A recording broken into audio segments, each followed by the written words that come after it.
Hi, it's Pastor Elizabeth. Welcome to episode 2 of our podcast. Today, our subject matter, what we're going to be talking about is where are the church members? And I'm Pastor Joel, in case you were wondering. So it's awesome to be able to do this with my wife, and to touch this topic is huge. I want to make a point first before anything. We're not talking about new beginnings.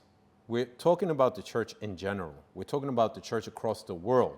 And last episode, I touched a little bit on this, and I emphasized the fact that we would talk about this today because the pandemic is the reason that many of us pastors, and I include myself in that, we use that as the reason why our church attendances have gone down. So this spurred something that many of us have talked about for some time now, where we said, really, where are the church members? Why have they not come back? And I can't answer the question. I can look at statistics, I can make assumptions, I can do my own old school judging, but at the end of the day, I don't know. What's your thought on it? Well, there's a little bit of facts. There's a little bit of, polls that were taken. So we can talk a little bit about facts, and then we can talk about what the word actually says. If we go to Hebrews 10 from 24 to 25, it basically talks about not forsaking the congregation of the saints or the coming together. And it's valid in the different points that it was mentioning as I was digging a little bit into the subject matter. And then we can also go to the part about the polls that were taken pre, during, and post-COVID. And the reality of the matter is that they are uncertain as to whether or not the decreasing of the church started to happen, the membership or the attendance of the church members, if it started before, during, or after, and it's something that is still not clear. The only thing that they can say is that post-COVID, 10% of the church stopped attending physically. During COVID 2020, mostly everybody in 2020 was either watching virtually online or TV. They weren't going to the church. Very few people were doing it. Thereafter, little by little, church attendance has started to increase again, where now it's no longer 10%, it's 5%, right? But there is still that decrease in attendance. So the question is this a trend? Is this something that's trending and it's going to continue to happen even if it's slowly? Do we have time to be able to stop that? It's pretty sad. It's pretty sad to see how we can allow a generation like this with so much technology, we can allow the technology to enhance our capabilities of staying home rather than congregating. I think a lot of people forget the fact that the congregating of the saints was more than just doing church together. Yeah. The congregating of the saints was sharing together. Yes. One of the biggest things that is missing from the church today is the sharing of testimonies, is the sharing of experiences, is the sharing of intimate moments. Mm-hmm. I mean, in the old church, and I consider myself part of the old church, I remember how hearing testimonies every Tuesday night, because every Tuesday night we had testimony service. Mm-hmm. And they were drawn out because it was prayer then testimony. Mm-hmm. But every time I listened to a testimony, it built me up. Mm-hmm. And that's what's missing. So it's not that you're just forsaking the going to a place for an hour and a half or whatever the time is, but now you're forsaking the experiences. Mm-hmm. So how do you build off, or what are you building off of? Because let's be honest, I doubt many people are reading the Bible. Yeah. And going back to, that specifically of what you're talking about, going back to what it says in Hebrew 10, 24 to 25, it gave points as to why we should congregate. And within those points, it's about exhorting one another. It's growing together in wisdom and in love. It's preparing for the day of the Lord, because that's the most important thing. Like, if we're just living our lives nonchalantly, every day going to work, hanging out, socializing, but we're not focusing on our self-betterment, on the bride preparing for the bridegroom to come, if we're not exhorting one another, but how else will we be able to exhort one another if it's not through relationship, if it's not through sharing a meal together, if it's not through coming to church and worshiping together? Like what you said, sharing our testimonies, but it's not just about sharing our testimonies.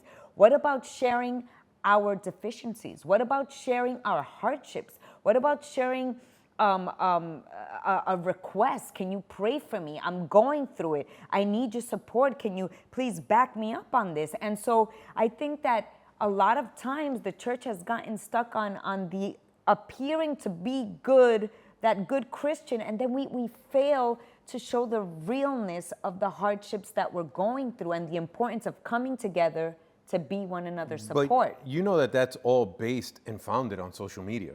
I mean, you said one word that is key, self-betterment. Self-betterment isn't the same thing it was in our generation. Self-betterment today is, how can I show that I have all my stuff together? And now that's when you go on social media per se, and you see these people's lives that you're like, you're mesmerized at how they travel so much and how they have such a beautiful house and beautiful cars, but you don't know the true story. And the church was what allowed us to see the true story. You see, one thing is me seeing that you drive a Bentley. Another thing is me seeing that one day you drove a Pinto, but God blessed you with a job and a career that allowed you to save to buy that Bentley. Right. And that whole experience is what's missing today in the church. Right. Yeah, it's that and so much more, you know, like there's something that came out of that verse that said, you know, growing in wisdom and being there for one another. If you have a strength and I have a weakness in that area, your strength can help my weakness and vice versa. It's something that we can complement each other with. It's something that we can help one another with. But when we do not come together, it's hard to be able to share on those kinds of things. And you know when we'll share on those things? When people start posting their marital fights and people start posting that they lost their job. It's not going to happen. This day and age, we're so proud. We're so ridiculously about ourselves that it is causing this vortex where we're being sucked out of the church because we don't want to change. Yes. Change is something that many people don't like. Change is something that many people don't want. Now, nobody wants to kind of take accountability for their actions. And I think that deflections are more what's being seen in today's generation, like the sense of, I want to make sure that I'm not the one at fault, you know, for whatever the reason is, whether it's work related, whether it's for liability reasons, nobody ever wants to take fault. So there's a natural sense of deflection that happens in our culture today, in society today, and that is also being brought into the church. But there's a verse that is like so crucial when you look upon in Proverbs 11:14, where it talks about there is wisdom that you obtain through many advisors, you know, The multitude of counselors. And the multitude of counselors. And so when you're able to congregate and come together with other people, you're able to share in those ideas. But if there is something that at that moment is not right, then you have that person also, like that verse says, where iron sharpens iron. If a person truly loves you, they're going to talk to you about this, you know, in love, of course, because, you know, unfortunately, another thing that happens is sometimes people use you know, we have to be honest with each other. We have to exhort one another. But then it's done more in a judgmental way. And that's something that more than anything is what pushes people out of the church. So you're saying that our judgmentalness, our deflections, our attitudes, our way of being is what's pushing the people out of the church. Because that was the whole basis. That's what this topic's about. Yes. I think that one of the main reasons, and on this one, I don't have stats for it, but I'm just going to go from speaking to so many people in society, friends from the past, from the present, co-workers from the past and the present, neighbors, family members, relatives. One of the main things that constantly comes up is the judgment that comes out of the church and people not feeling like they can come into the church because they have a lot of deficiencies. You know what's one of the biggest things that people have said to me and me inviting them to come to church or to come to an event? I'll go when I get my life together. I'll go when I stop doing this or stop doing that or stop sinning. You know why? because I'm no hypocrite and I don't want to be a hypocrite. And that is the biggest lie that the enemy has used as a net to kind of keep people out of the church and away from God's grace. Because at the end of the day, none of us are perfect. Very true. We all have a slew and a long list of deficiencies and problems and different things that we do that are not right. But if, for instance, I would have stopped coming to church on the different big sins that I've done in my life, And there's some big ones. then where would a lot of people be that God has been able to use me to be able to impact? How many salvations would not have taken place from me coming in with that mindset? So the idea is that we begin to understand that, yes, God is everywhere. He is everywhere. But if Hebrews is telling me, do not forsake the congregating or the assembling, then it's something that I should really hold fast to. Because in it, I'm going to be able to find the help, the support that I need in order to continue to move forward. And even if I didn't, even if I had a bad experience, many of us have had that experience. I'm going to speak for myself. I've had many experiences where I should have left the church running and never come back. But I haven't. Because at the end of the day, God is perfect. The minute you and I come into a church, it becomes imperfect because none of us are perfect. We all have issues. But if you're sick, you go to an emergency room. If you have issues within yourself, you go to a church. And together we help to build each other up. And if there are issues that we are having with someone, then in love, be able to confront or talk to that person in order to be able to resolve those issues so that together we can continue to come together and receive the word of God to prepare, as it said in the word, for the year and the day of the Lord. Because also in 2 Peter 3:10, it talks about because that day of the Lord will come like a thief in the night. We don't know when that's going to be. It can be tomorrow. And I'm sitting home, minding my own business, doing church my way.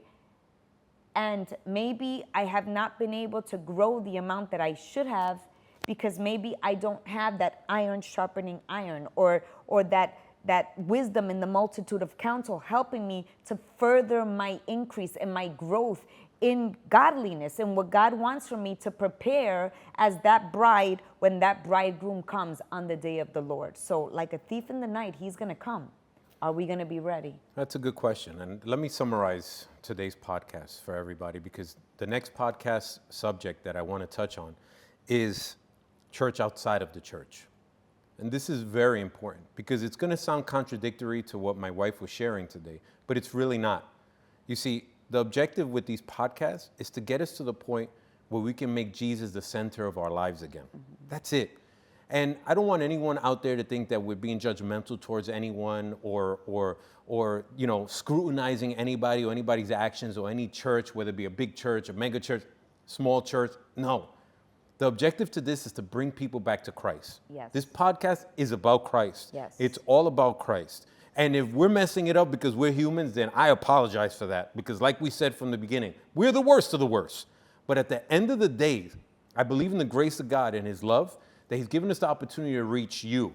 You, the person that's listening to us right now, eavesdropping in on our conversations. Because these are the conversations we have at home. Mm-hmm. And I'm super excited because I'm looking forward to next week's where I can really bring a clearer picture on what the church is outside of the church. Mm-hmm. We ask you that you click on like, that you click on the subscribe button. We ask you that you comment. Even if your comment is different than what we're saying, that's okay. Yeah. Your opinion matters. Your opinion counts. Like I said, none of us are perfect. We don't have all the right answers, but we want to open up a platform where you feel free to talk and share what's in your heart. Thank you for joining us today. God bless. God bless.